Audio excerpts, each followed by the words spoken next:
Tópico 3, a purificação do santuário, Daniel 8,14. Segundo a história que Antíoco Epifânio fez, foi profanar, então, o altar de sacrifício no templo. E ali o sacrifício oferecido a Deus parou de ser oferecido.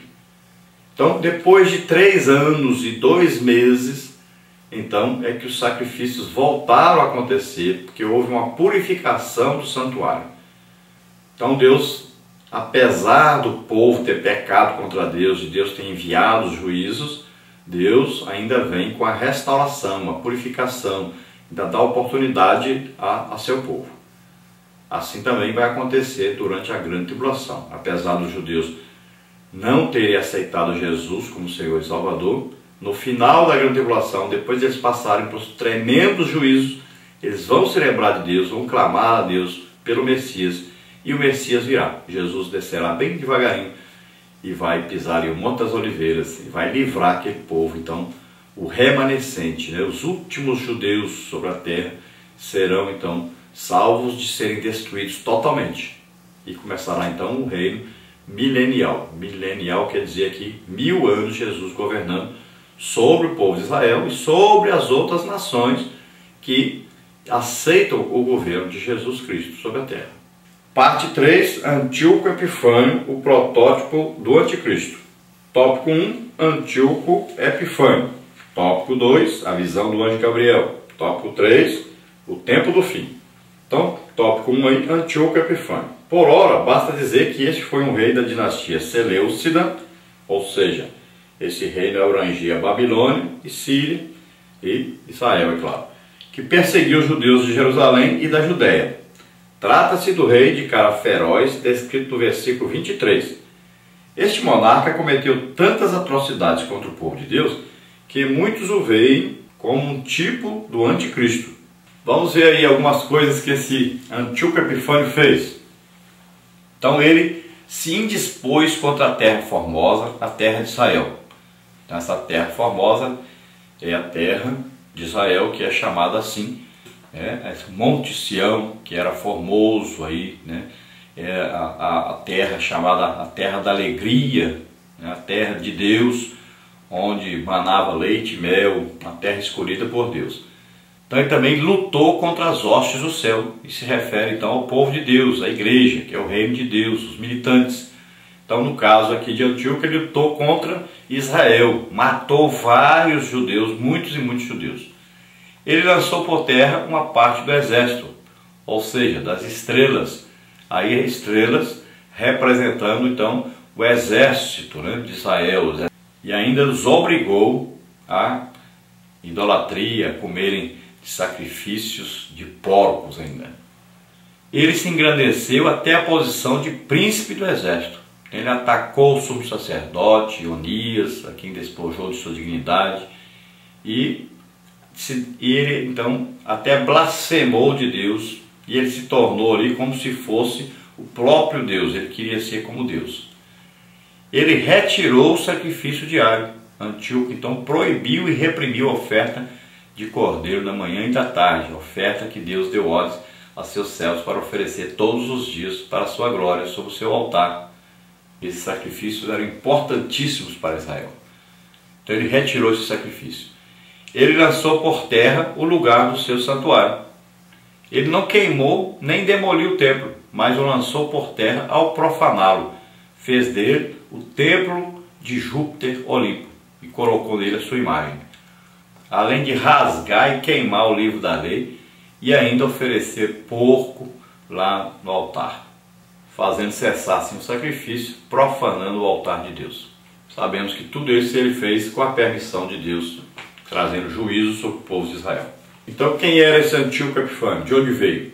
Ele veio dessa dinastia Seleucida, ou seja, veio daquele general Seleuco, que era um dos 4 generais de Alexandre o Grande, que era o imperador do Império Grego.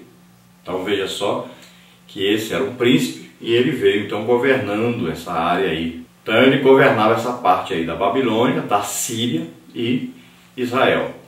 Então ele primeiro faz amizade e depois ele vem e começa então a matar vários judeus colocam a imagem dele no templo, oferecem sacrifício de porcos e ele vem realmente querendo destruir até a palavra de Deus. Então, inimigo realmente de Deus. Então, muita gente o considera aí como um anticristo, como aí um tipo de anticristo, como o representante máximo que Satanás já teve na Terra. Mas já passou a época, já morreu, a igreja não foi arrebatada, então ele não era um anticristo. Tópico 2, a visão do anjo Gabriel. O Gabriel mencionado no versículo 16 é um anjo que o Senhor enviou com o propósito de explicar a Daniel a visão. Esse mesmo Gabriel também foi enviado a Zacarias, igualmente a Maria, para anunciar o nascimento de Jesus. Veja Lucas 1, de 1 a 38.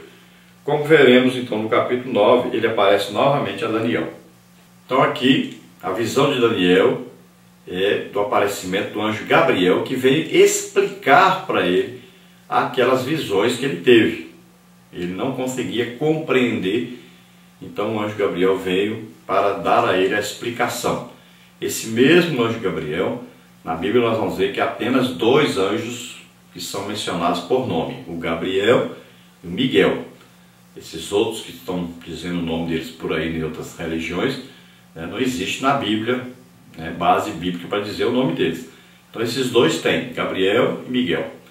Então nós vamos ver que Gabriel é um anjo aí que vem com a mensagem de Deus, as mensagens importantíssimas, e vamos ver que Miguel já é um anjo, um lutador, um general. Então aqui Gabriel vem trazendo a revelação para Daniel. Então esse Gabriel aqui, anjo Gabriel, é o mesmo anjo que aparece lá para Zacarias, pai de João Batista, que é o mesmo anjo que apareceu para Maria falando da vinda do Messias, que ela seria a mãe então do Salvador. E nós ainda vamos ver falar sobre o anjo Gabriel no próximo capítulo, capítulo 9, que nós vamos estudar a seguir. Tópico 3, o tempo do fim, Daniel 8,17. Segundo a Bíblia de Estudo e Aplicação Pessoal, o fim do tempo, neste caso, é uma alusão a todo o período entre o final do exílio e a segunda vinda de Cristo. Então, que é esse fim aí, tempo do fim? Esse tempo do fim é o tempo compreendido entre, olha só, o povo estava vivendo cativo, Israel estava vivendo cativo na Babilônia. Quando eles saem da Babilônia, então começa aí o tempo do fim. Quando é que termina esse tempo do fim aí? Termina no final da grande tribulação, quando Jesus desce para começar aí 1000 anos do seu governo sobre a terra. Então, esse período aí, do final do exílio de Israel, que ele sai de volta para Israel, até a vinda de Jesus no final da grande tribulação, para ele inaugurar então o seu reino milenial sobre a terra, todo esse período aí, então, é chamado tempo do fim. Falta quanto tempo para terminar esse tempo do fim? Não sabemos. Só vamos saber quando houver o quê? O arrebatamento da igreja. Aí tem um período de 7 anos de grande tribulação e aí Jesus vem. Então, não sabemos esse quanto tempo resta para terminar esse tempo do fim aí que está previsto para Israel. Os governantes e impérios vistos por Daniel no capítulo 8 já não existem mais. Homens como Alexandre e Epifânio morreram e seus impérios chegaram ao fim, pois os reinos deste mundo são efêmeros. Somente um reino nunca terá fim, o reino do Messias. O reino, o domínio e a majestade dos reinos debaixo de todo o céu serão dados ao povo dos santos do Altíssimo. O seu reino será reino eterno e todos os domínios o servirão e lhe obedecerão. Daniel 7, 27. Então veja bem, esses governantes aí, Nabucodonosor, Nabonido, Belsazar, Dario, Ciro, Alexandre o Grande, depois esse Epifânio que nós estamos falando aí, Antíoco Epifânio, todos esses homens já existiram, já tiveram o seu período de glória e também o seu período de derrota, já morreram, passou a época desses homens. Porque todos os impérios, governos da terra são efêmeros, ou seja, são passageiros. Tem um período para eles acontecerem e para eles terminarem. Qual o único governo que é eterno? É o governo de Deus, o governo de Jesus Cristo. Ele vai governar durante 1000 anos sobre a terra e depois continua ele sendo Deus e governando eternamente. Não acaba nunca o seu governo. Vamos ver aí a conclusão. Deus é soberano e a história do mundo faz parte dos seus desígnios. Ele conhece toda a história, começo e fim.